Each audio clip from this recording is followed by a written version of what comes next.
All right, so comparing data. All right, so this section in chapter 5 talks about different ways to actually compare data from one data type to another, or even for objects. It's pretty simple. I'm just going to kind of go through the slides and then give an example of what they're talking about. All right, so comparing data. When comparing data using Boolean expressions, it is important to understand the nuances of certain data types. Let's examine some key situations: comparing float values for equality, comparing characters, comparing strings, and comparing an object versus comparing object references. Okay, so comparing floats, you should rarely use the equality operator when comparing two floating point values, right? The float or the double. Two floating point values are equal only if their underlying binary representation match exactly. Computations often result in a slight difference that may be irrelevant. In many situations, you may consider two floating point values to be close enough, even if they aren't exactly equal. So here's an example of how to compare floating values. So to determine equality of two float values, use the following technique. Use the math absolute value, and then you take the difference of one float minus the difference of the other, and if it's within some type of tolerance, then you can say that they're essentially equal. If the difference between the two floating point values is less than the tolerance, they are considered to be equal. The tolerance can be set to any appropriate level, such as 0.00001. Okay. All right, comparing characters. Let me do an example of comparing floats really quick.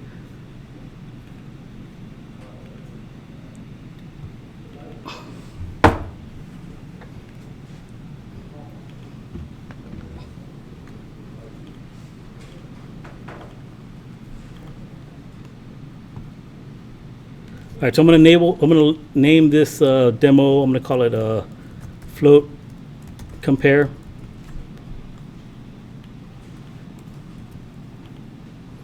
And this is going to be a Java file. All right, so public class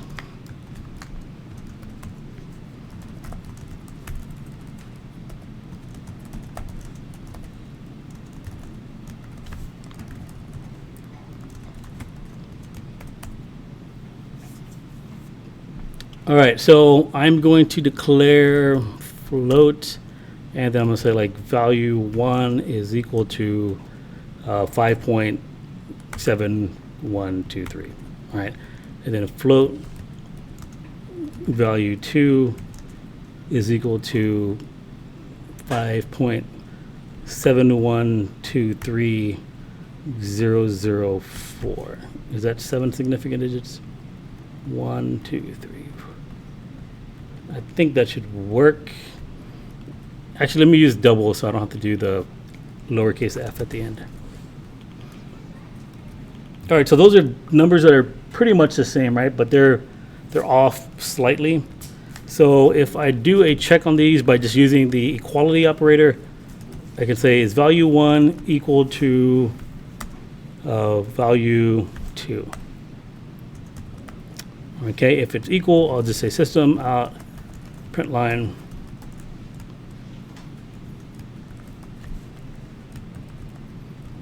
equal, else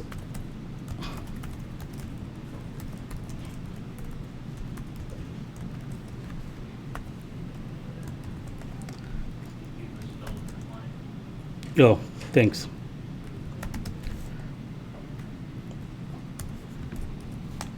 All right, so they're equal to each other. I'm going to print out equal. If they're not equal to each other, I'm going to print out not equal.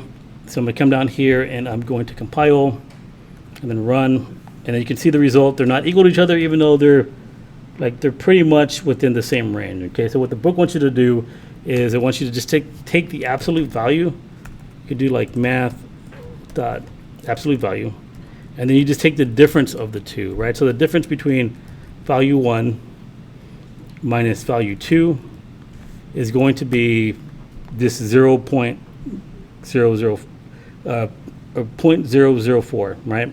So then what you're going to do is you're going to say, okay, well, if that difference is less than some tolerance, let's just say I want them to be equal if this is tens, hundreds, thousands, 10,000s, if the 10,000s place matches.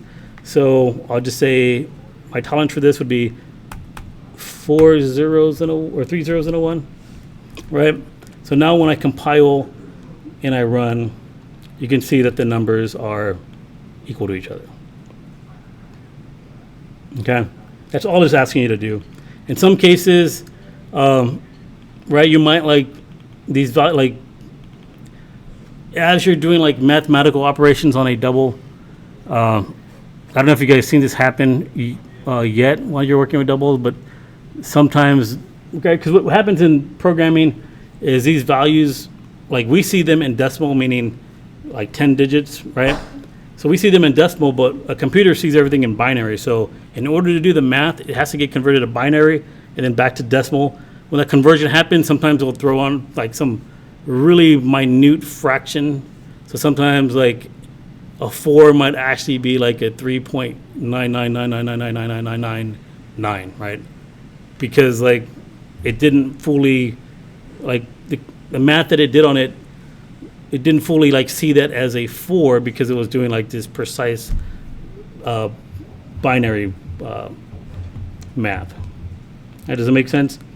So for floating point values, it's just easier just to check to see if they're within some type of tolerance, instead of just saying, okay, are they exactly equal to each other? All right, that's how you would do a float comparison. Comparing characters, as we discussed, Java character data is based on the Unicode character set. Unicode establishes a particular numeric value for each character and therefore an ordering. We can use relational operators or character data based on this ordering. For example, the plus is less than the capital J because it comes before it in the Unicode character set. See Appendix C of the Unicode character set. So what they mean here is whenever you're comparing characters, I don't know why you would ever want to compare characters, but the value that it's going to use in its comparison, I guess actually let me just make a new demo, I guess, since this is a character comparison. So I'm going to save this as char compare. All right, so this is now char compare. I can get rid of this, and I can get rid of all of this. All right, so I can do char compare, and I can do char 1 is a capital A, and I misspelled char, sorry. And then char 2 is a lowercase a.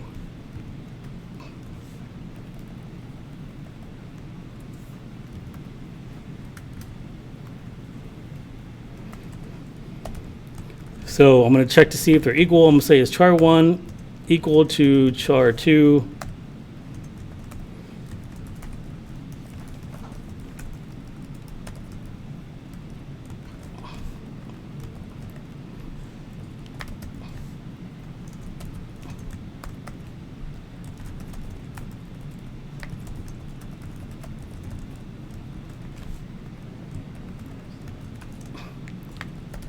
Right, obviously those won't be equal to each other, but I just wanted to do that check first. And then what I'm going to do is I'm going to check to see if char 1 is less than char 2.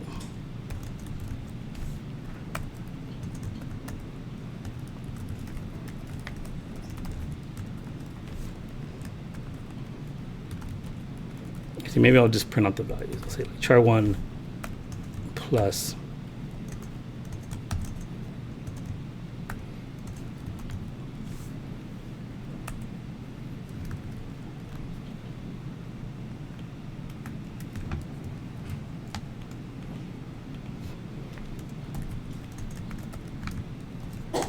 Then over here, I'll say char 1 is not less than, say, is not less than char 2. All right, so I'm going to go ahead and compile this and then run. Okay, so obviously they're not equal, but it's considering capital A to be less than lowercase a. All right, and the reason for this is Java, if you look in Appendix C of the book, Java has orders these characters in the Unicode character set.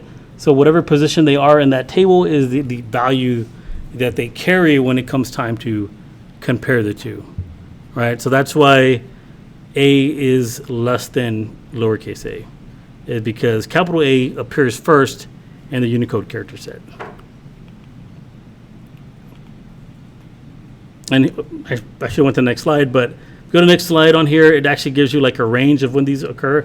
So capital A is at the 65th spot, and then capital Z is at the 98th spot. And then from 97 through 122, you have your lowercase letters. Your numbers occur from 48 through 57 in the Unicode character set. Comparing strings. All right, this is actually something that's done a lot. All right, so comparing strings, remember that in Java, a string is an object. The equals method must be called, or actually not must, but equals method can be called when the string, with strings to determine if the two strings contain exactly the same characters in the same order. The equals method returns a Boolean result. So we can comparing name to name2, it's going to tell you if they're the same or not. We cannot use the relational operator to compare strings. The string class contains the compare2 method for determining if one string comes before the other. So we can call compare2 and then pass in the string that we want to compare it to. If it returns a 0, if name and name2 are equal to each other, returns a negative value if name1 is less than name2, returns a positive value if name1 is greater than name2. And by greater than or less than, what they mean is it examines every character inside of that string, assigns it a numeric value from the Unicode character set, and then that's how it determines if one is bigger than the other. You can also use compare to ignore case if you don't care about a capital A or lowercase a. You just want to know if you want to compare them but not consider case. You can use compare to ignore case, and then use also equals to ignore case. Because comparing characters and strings is based on the character set, it's called lexicographic ordering. Right? That just means like comparing them based off their values in the Unicode character set. So then here they give you an example of comparing. You can look at that. Lexicographic ordering. Lexicographic ordering is not strictly alphabetical when lexicographic ordering is not strictly alphabetical when uppercase and lowercase characters are mixed. For example, great with a capital G comes before the string fantastic because all of the uppercase letters come before the lowercase letters in the Unicode character set. Also, short strings come before long strings with the same prefix lexicographically. So therefore, book comes before bookcase, right? So this is going to be, so book is going to be less than bookcase, right? So it comes before bookcase. All right, let me just do an example of that really quick. So I'm going to copy over here, and I'm going to save this as string compare.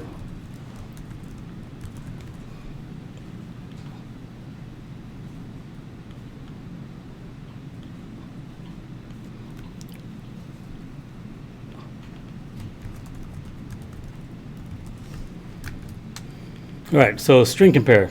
Okay, so what I'm going to do is I'm going to have a string. I'm going to say like name1 is equal to some name. I'll just say Mike with a capital M, and then string, or excuse me, string, and then name2 is going to be equal to Mike with a lowercase m.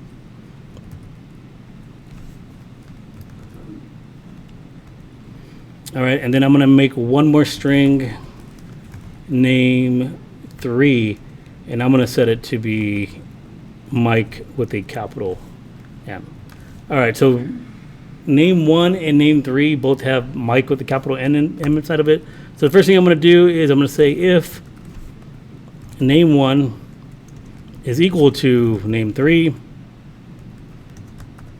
then I'll say system.out.println name1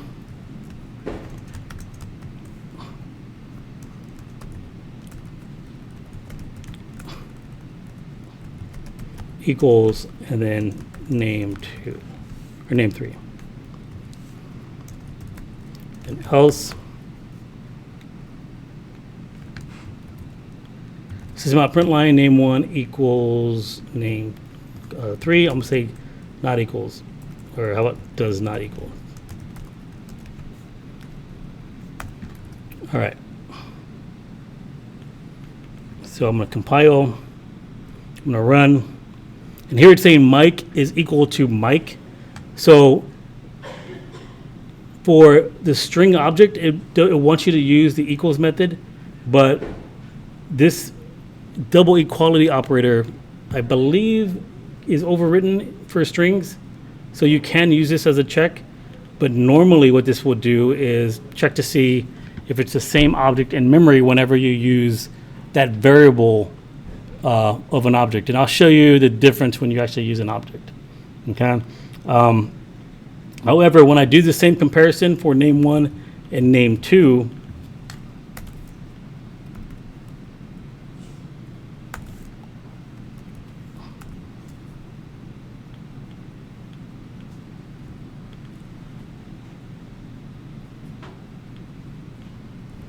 right, this is actually going to fail or return false because, right, Mike and Mike aren't actually equal to each other because Mike has a lowercase m. So you're not actually supposed to use the equality operator whenever you're checking for equality. What you should do is use the equals method because the string is an object, right? So if you remember when we talked about it like a week ago or 2 weeks ago, I said that every class that inherits from the object class has an underlining equals method where it just does a comparison. So the string class actually overwritten the equals method. So what we can do is we can actually call, instead of using the equality operator, we can just do name 1 equals name 3, and then name 1 equals name 2. And this is going to return a true or false. So when I compile and I run, you'll get the same results. Okay. But now if I were to do the same comparison, but this time I call equals, but I type in equals, ignore case, I compile and I run, and then you can see that Mike is equal to Mike with a lowercase m. All right. Now when I call the compare to, instead of actually checking for, let me see, instead of actually doing like an if here, what I'm going to do is I'm going to do a system. I think we already went over this, if I believe. And I'm just going to say like name 1 dot compare to, and then pass in name 2. Okay. And what I'm going to do, instead of just typing something here, I'm just going to like copy paste the exact call that I'm doing. Oops, I messed it up. Name 1, name 1, name 1, name 1. And this is going to compare itself to name 3. And this is going to compare itself to name 3. All right, save that, compile, kill what I did, I guess. I don't remember. All right, so name 1 compared to name 2 is minus 32. Okay, so what it did, it just took the difference of the characters. So it looked at every character, and that character has like some value in the Unicode character set. So it used that value to determine that the difference between Mike with the capital M and Mike with the lowercase m is negative 32. And I believe the M, the capital M, and the lowercase m is exactly 32 entries apart inside of the Unicode character set. So that's where that negative value came from. Returned 0 when I compared name 1 to name 3 because they're both the same. But if I were to use the command equals or compare to ignore case on name 1 comparing to name 2, so here I'll put compare to ignore case, then it will give me the result of 0 because it will consider those two to be equal to each other. So compile, run, and then look at the result of name 1 compare to name 2, but you ignore case. Now it gives me back a 0 because it ignores the lowercase and the uppercase difference. It just considers them to be the same. Any questions on that? So whenever using strings, just use equals and compare to whenever you're trying to compare to. I don't know if in this class if you're ever going to do any string comparisons, but that's the way that you're supposed to do comparisons, right? So you should only really use the equality operator whenever you're comparing primitive data types. All right, so comparing objects. So the equal operator can be applied. The equal operator can be applied to objects. It will return true if the two references are aliases of each other. The equals method is defined for all objects, but unless we have defined it when we write our class, it has the same characteristics as saying using the equality or the equals operator, the equality operator. It has been redefined in the string class to compare compare characters in two strings, right? So that's why I was able to use it, but you should still just avoid using the equality operator. Okay. Actually, no, I take that back. I think they're talking about the equals method here. Okay, so when you write a class, you can redefine the equals method to return true under whatever conditions are appropriate. All right, so before I write an actual class, let me just think about this. Let's pull in our die class into where I'm doing the examples for this.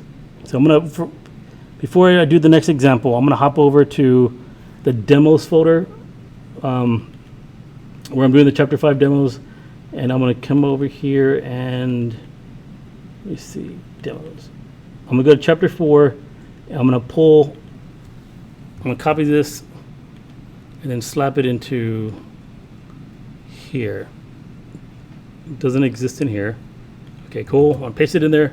So my die class now exists in my chapter 5 and 6 demos folder. So now what I'm gonna do is I'm gonna hop over here and I'm gonna save this as, I'm gonna call this one die compare.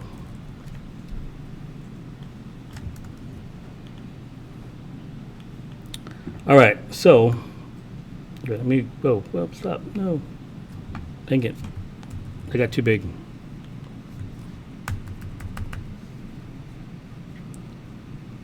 All right. I'll delete everything inside of here. I'm going to change the name of this file, save it, compile, make sure it compiles. All right. So the first thing I want to do is I'm going to say, okay, well, I'm going to have die1 is equal to new die, and then die2 is equal to a new die object. All right. Then I'm just going to print their values out really quick just so we can see what they are. And I'm going to just say like die1, die2. Save, compile, run. All right, and there are their values right here. Now what I'm going to do is I'm going to say if die1 is equal to die2,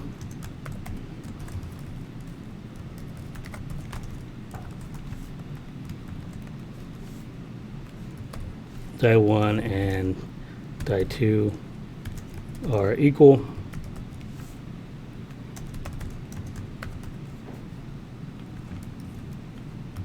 All right, die1, die2 are not equal.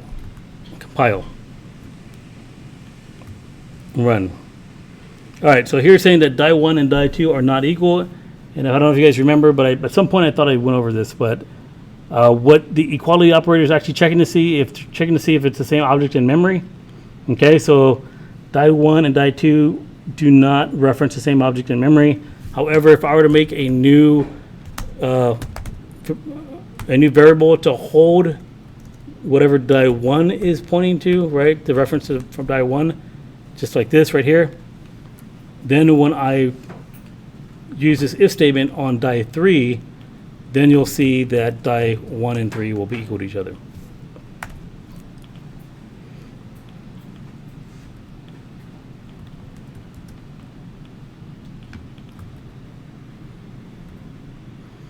All right, so die1 and 3 are equal to each other, and that's because they both reference the same object. Now, for objects, we might not actually want that behavior. We want to know, like, hey, die1 and die2 both have a face value of 1. like what it gives, right? We want to know, we want them to be equal if face value is for both are actually 1, then we have to override our equals method.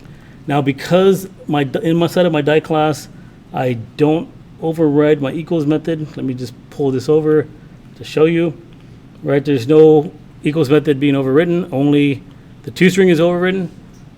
It's going to use the underlining equals method on the object class, meaning I can actually do this check right here. Let me just copy this right here real quick, paste it right here. I'm going to say, okay, well, now I'm going to check to see if die1 equals die2 by invoking the method equals. Okay, so the method equals is on your object class, and it basically does the same comparison as checking to see if they both reference the same object, right? So what's highlighted is the exact same thing as doing what's highlighted here. It's the same thing, right? So if I compile and run, you can see that on the second call of the equals, they are not equal to each other. If I want this equals method to do something more relevant to what I want my class to actually do, I have to come over to my die class and override the equals method. So I overridden the toString method, but I'm also going to override the equals method. So here I'm going to return a Boolean, and I'm going to call this method equals, and it's going to take in an object of die, and what I'm going to do is check to see, actually no, I'll take that back, object of obj, and I'm going to say if obj is an instance of die, meaning that it's the die object, then I'm going to go ahead and make a variable to point to that object in memory. So I'm going to say die, I'll just say other for now, and I'll say other is equal to that object casted to a die. I could use my cast to force this object to be a die, right? If it's not an instance of a die, then you can just return false, meaning they're not equal to each other. Okay. So then what I can do is just return if die1, actually not die1, it will be this dot face value is equal to the object, I'm sorry, of the other face value. Okay. All right. So here I have an object coming in. It's with this data type object, meaning it can be anything, right? If you look at the equals method, it takes in any object and compares it to another just to check to see if it's pointing to the same object in memory. I check to see if obj is an instance of die. If it is, then I cast the object to a die, and I make a new variable to hold it, and then I just get the face value of the other and compare it to the face value of the current instance of the object on which the method is being invoked, right? So what this means, it's just the current instance. So if I were to invoke the method equals on die1, that just means in this case, when I'm calling it, that this is referring to die1 and obj is die2 in this case, right? So because their face values are both 1, I never actually changed the face values. Now when I run this is going to come back as true. So when I compile and I run, you can see at the bottom now that die1 and die2 are now equal to each other, and the reason for that is because now when we invoke the equals method, we hopped over here, we check to see if the object coming in is a die. If it is, we make a reference variable to hold it, and then we just compare the face values to each other. Both the face values are the same, then we will return whether the face values are true or not, right? So I can hop back over here and just make it like a really quick loop. I don't know, I'll make it like an int roll count, and I'll just say roll the dice, I don't know, 20 times, okay? I'll say while roll count is greater than 0, or actually that's less than 0, what the heck? While it's greater than or equal to 0, then I'll just say system .out.println, and I'll just say rolling dice Okay, and then right here, I'm going to say die1, get my object die1. I'm going to roll, and then I'm going to say die2 dot roll.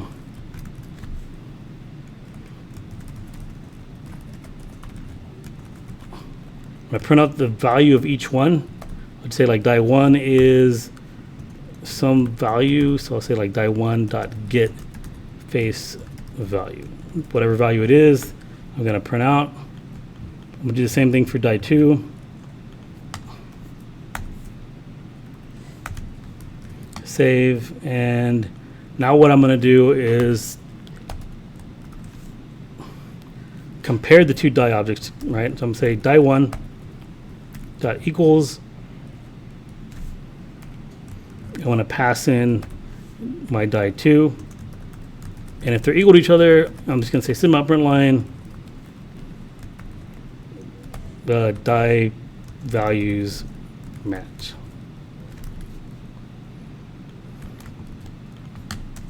Else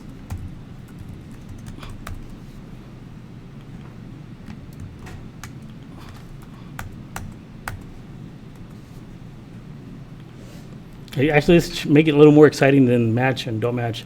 We'll just say here, if they're both the same, we'll just say you won. Right, the object of this little game right here is to roll the dice and get the same face value. And if you didn't get it, then we'll just say try again. All right, so I'm going to go ahead and compile this and then run. And you can see this is continuing on forever and ever. Dang it, I made an infinite loop. I never decremented my roll count. So I'm going to do that right here. Minus, minus. Save, compile, kill, and then run it again. And this time I only rolled 20 times. And you know what? Let me change this really quick. I needed a new line somewhere to kind of separate each roll. All right, I'm going to compile. I'm going to run this again. Roll this 20 times. Let me just zoom in a little bit. Scroll up to the top. All right, so first time I rolled 2 5s, I won. Second time I wrote a 1 and a 2. Try again. 5 and a 5 again, I won. Then a 2, I wrote 2 2s. I won. Can you scoot it to your right? The screen? It's kind of... Oh, I can't do that, actually. I'm sorry. So you can't see it on. It's weird. Has it always been like that, or was it just today? Oh, and nobody said anything? So like this part of my screen is not. Okay. Anyways, so let me scroll back to the top. All right, so rolling the dice, die 1 and 2 are 5, so I won. Right, here's 1 and 2 to try again. I wrote 2 5s again. And I wrote a 2 and 2, 1, right, they don't match, don't match, don't match. All right, so you can kind of see now that our equals method is actually doing some type of work, right? So whenever, like on your chapter 5 homework on the slot, like you're gonna actually make an equals method. I'm gonna add that into the requirements. I don't know why I forgot to put that in there, but you're gonna do something like this, right? Where you're gonna override this equals method, and you're gonna take in an object and just compare to see if the values are the same. Right? You're just gonna return if they're both equal to each other. Can anybody tell me why I do not have to call get face value on the other object that's being passed in? Right? Like, isn't that kind of weird? Where this makes sense, right? Because it's the current instance of the object. But the other object, right, is not the current instance, but I can still get the face value without using the getter. Is it because your constructor already said it's coming out random? No. No. Yeah. It's because this method is being called within the die class, right? So the die class has access to those values, right? We're in a die class, so it doesn't matter if it's a current instance or some other die object. You can just call get face value, right? Because the die class can access the instance data directly, which is the face value. So you don't need the getter or the setter to get to the instance data. All right, any questions on that so far? Pretty cool, right? Equals method, override, reference variables, objects, loops. It's more fun when you start putting loops in the programming. Yeah, I agree. All my programs have loops for that reason. I like to have fun. Just want to skip chapter 4 and go to 5 and 6. Yeah. All right, so I'm gonna hop back over to the lecture. So that is comparing data, all right? So, I mean, it was a little section. I thought it was kind of important. This kind of gives you some pointers on how to actually compare data. The next thing we're gonna talk about is the while statement. It's not really that long of a section. We've already talked about the while statement, so this should go pretty quickly. So the while statement. Repetition statements allow us to execute a statement multiple times. Often they are referred to as loops. Like conditional statements, they are controlled by Boolean expressions. Java has 3 kinds of repetition statements: the while, the do, and the for. The do and the for are discussed in chapter 6. The while statement, here is the syntax for the while. You have while, and then in parentheses, some condition, and then you execute the statement. If that condition is true, you keep executing the statement over and over and over again. The first time that I actually wrote this program here, I got caught in an infinite loop, is because I never decremented my row count. It was like that, right? So this was always true, right? Row count was never being modified. So it was just sitting there and just rolling over and over and over again. It never stopped. Once I decremented it, then it's going to go from 20 to 19 to 18, 17, all the way down until it gets down to 0. And then once it goes to -1, the loop is going to stop. So the condition, if the condition is true, the statement is executed. Then the condition is reevaluated, and if it's still true, the statement is executed again. The statement is executed repeatedly until the condition becomes false. So here is a flow diagram or flow chart of the while loop. You come in, you evaluate the condition. If it's true, execute the statement. If not true, you just bypass the whole thing. An example, okay, so the while statement. An example of a while statement. Here they have a count, and they're determining how many times they're, so this is kind of like what I just did with the while, except I did my decrementation right here instead of coming down here and doing it. And they're just repeating the statement over and over again. If the condition of the while loop is false initially, the statement is never executed. Therefore, the body of a while loop is executed 0 or more times. This is a test question that I ask on every single test, no matter what. So just remember that. I do the same thing for the do while as well, right? The do while is guaranteed to run 1 time. The while loop is 0 or more times. Sentinel value, let's look at some examples of a loop processing. A loop can be used to maintain a running sum. A sentinel value is a special input value that represents the end of input. Okay, so you're going to hear the term sentinel value thrown around in your homework assignments. What that basically means is if the user enters a specific value, like a -1 or something that you tell them, then that is going to be when you decide to terminate whatever loop you're running, right? So if we write a program to, that prompts the user for, a year, right? And then we take that year and we check to see if what the Chinese zodiac is for that year. If we could tell them something like, enter a year, or enter a -1 to quit the program, right? Or enter a 0 to quit the program, or some value, and you use that value to end the program.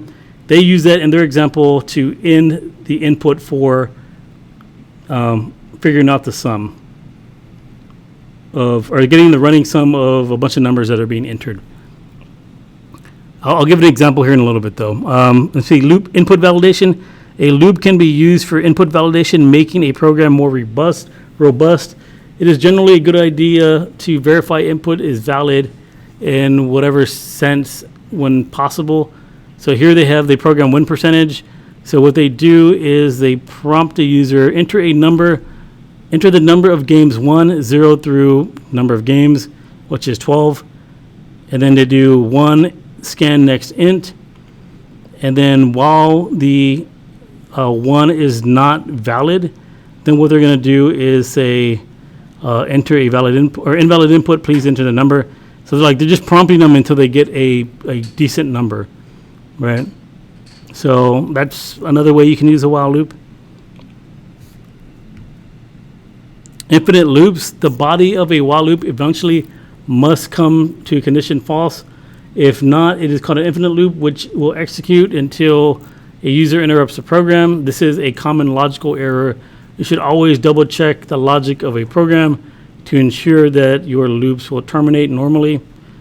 So whenever I write a program, normally that's the first thing I check to see if I'm going to take in data from the user. If I tell them enter a -1 to quit, I make sure that if they enter a -1, they actually do quit the program. Okay, they give you an example of an infinite loop.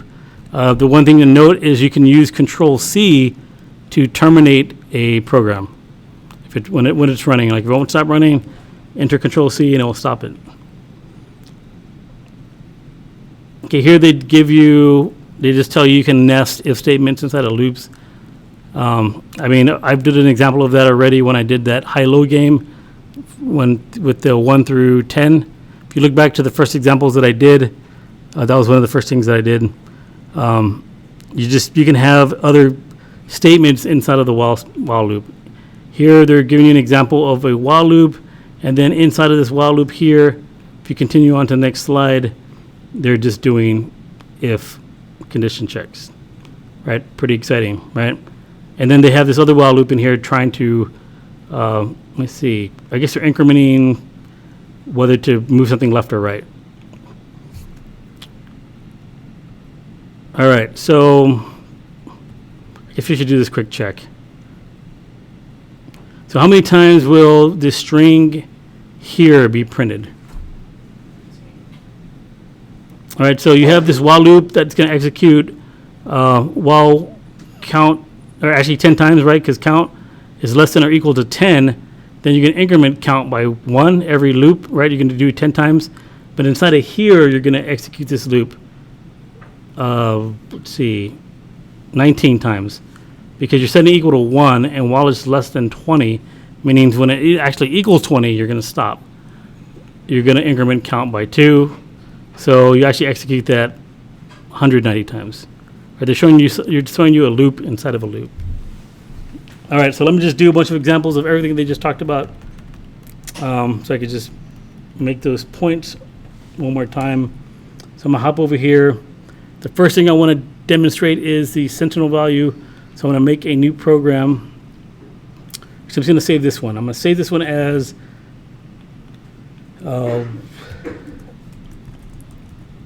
Sentinel, I don't even know how to spell that, but I'm just going to assume that's right. Sentinel demo. And I'm going to save.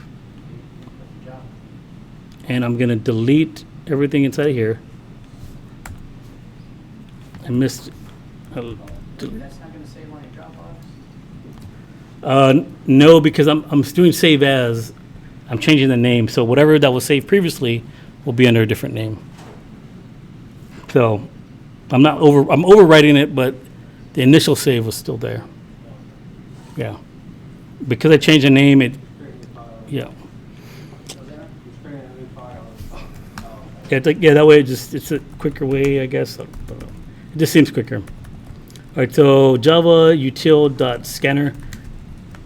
Okay, and I'll make a program that just prints out average of like assignments or like grades or something like that. So I need my scanner object. So I'm gonna say scanner is scan is equal to new scanner that listens to the keyboard.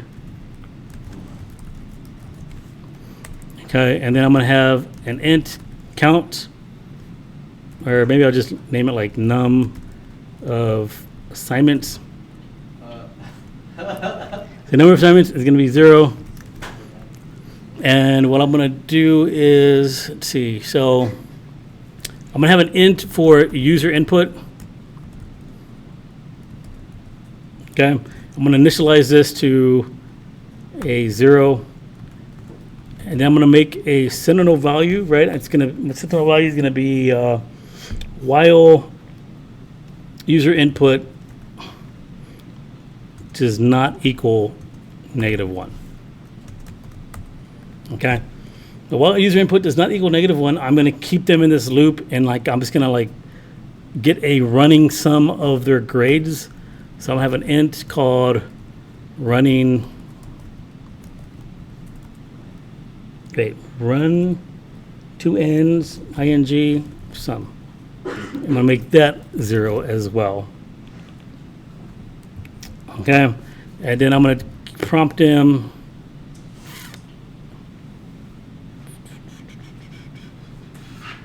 I'll just make another while loop here. I don't know why it prompts them and then reprompts them again.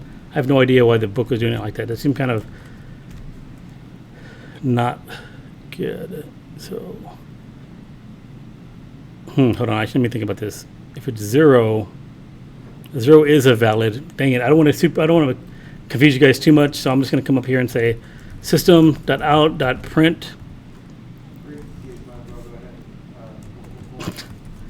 Say enter grade, and then I'm going to give them like a range of the grade. The grade should be 0 through 100. Okay, and the first pass, I'm just going to ignore this check right now, and then we'll go back and we'll add it in after we've ran it the first time. Okay, they're going to enter a grade, and then whatever they enter, I'm going to just say running sum plus equals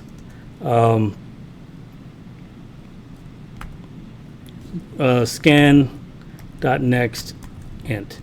Okay, but I only want to do this if the user input, actually I should have saved the user input. Dang it. Sorry, I made this variable just to do that, and I didn't do it. So I'm going to control C this, and I'm going to slap it right there, and I'm going to look at that user input. I'm going to assign it whatever value they entered, and then I'm going to say, okay, well, if the value that they entered does not equal -1, then I know that I want to add to my running sum, right? So I'll just say user input. All right, so basically I'm just going to keep, this loop's going to keep going, and you're going to keep adding values to this running sum, and then once they enter in -1, you're going to stop. So enter thing, and then I'm going to put or -1 to quit. Actually here, or -1 to quit. All right, and they quit. And then I'll just say system out print line, and then I'm going to output the average.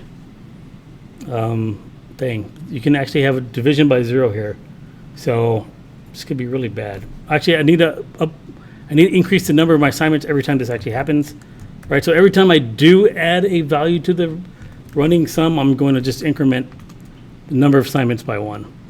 Okay, then I'm going to say, okay, well, the average is, and then I'm just going to give them their average, which is going to be, I'm going to force this to a float,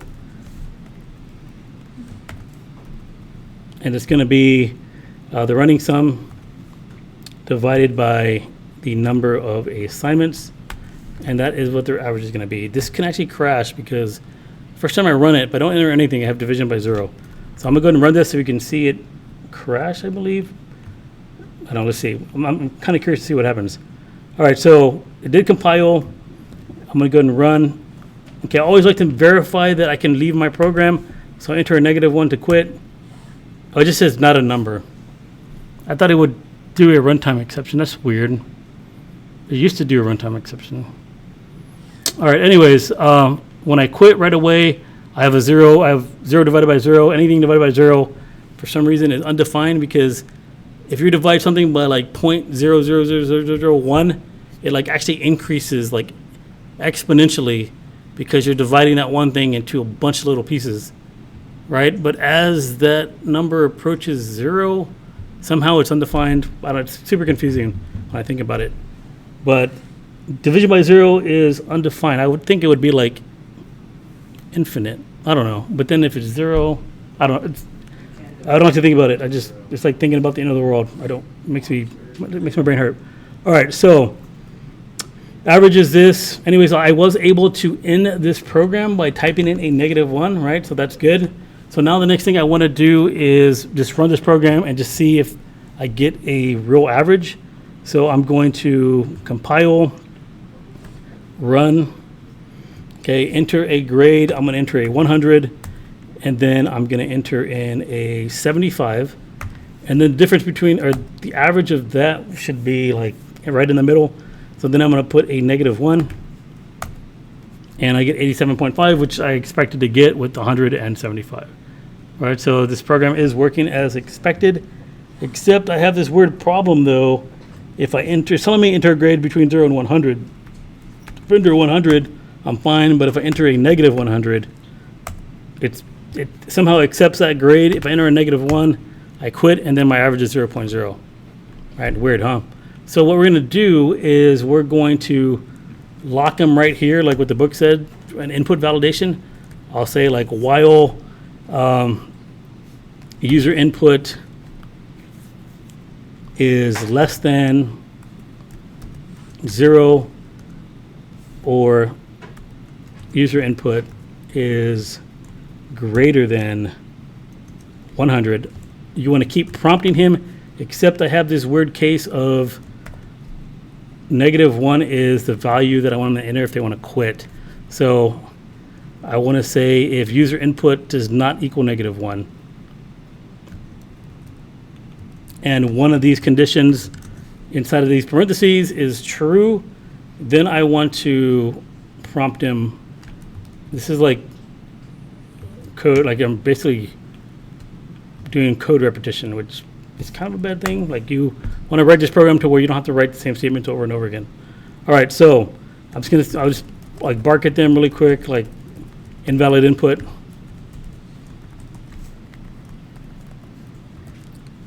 Or out of range, value out of range, value out of range. All right, so now when I compile and I run, if I enter in a 100, everything is okay. If I enter a -100,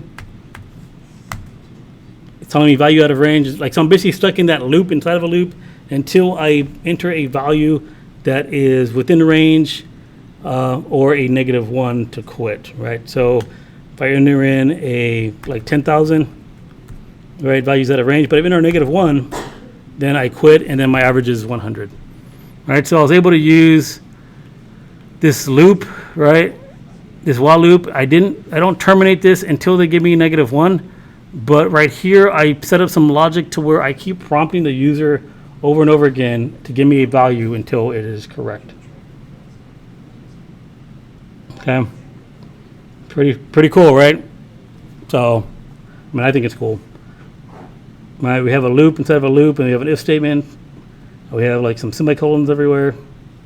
This is fun stuff. Let me hop back over here and see if there's like another example that I was supposed to do. Infinite loops, nested loops, and I already did all that. Actually, I pretty much demonstrated everything in one program. Sentinel. Yeah. All right. Any questions on chapter 5? That's it. I just finished chapter 5. Well, I didn't finish chapter 5, but I finished what we're going to talk about in Java 1 for chapter 5. All right. So chapter 5, we learned the if statement, which is uses a Boolean expression to determine if you're going to execute a loop or not, or not a loop, execute some statements or not. And then we talked about the while loop, which pretty much locks us into a loop until some condition is met, right? So if this becomes false, then we'll be able to exit that loop.